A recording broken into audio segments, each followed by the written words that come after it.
The possibility of passenger rail between Oklahoma City and Tulsa has been bandied about for years, always with a little hope and more than some doubt that the project would get on track. But now the Oklahoma Department of Transportation is holding a series of meetings to study the possibility of a new rail system. We spoke with David Streb, Director of Engineering at ODOT, about the direction the system might take and what they hope to learn by the end of their study. The Federal Railroad Administration provided us about $3 million to move forward with an environmental impact statement and a service development plan, and pretty much challenge us to look at various rail service options between Oklahoma City and Tulsa, go through a thorough analysis and flush out what those recommendations might be. We're going to need the citizens' input on, do they want this, do they not want this, how would they use it, would they use it, do they think it's the right thing to do, what type of service do they want a slower service, do they want something faster, do they want lots of stops, do they not want stops? Those are the questions we don't have answers to. Unfortunately, the very first meetings and processes like this, it's hard to get people engaged because you really don't have any answers. You're at the start, you know you're looking at a rail service, and people sometimes say, yeah, I want rail service, and why can't I have it today?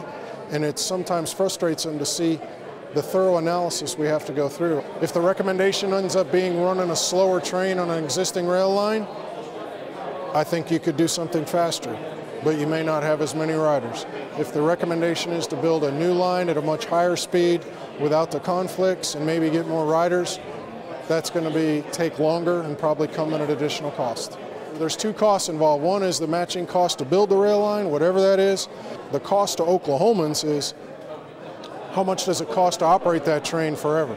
There isn't a rail service in the United States that makes money. I mean, we build roads, we build bridges. Those come at a cost as well. A rail service is the same way. I don't think there's a transit or a rail service anywhere in the United States that pays for itself. All of them require some sort of government subsidy, whether it's a highway, a bridge, or a rail. The meetings that I've been a part of, I think the department will say there's a very passionate group of citizens in Oklahoma that really want passenger rail, and I don't think it's any mystery. There's a lot of Tulsans that would like to be connected to a rail system, and you know, that's what we're in the process of studying.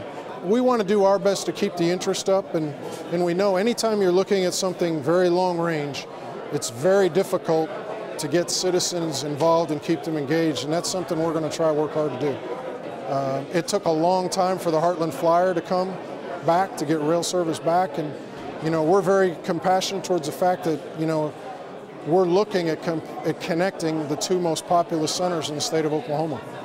How that's going to flush out, I really don't know the answer.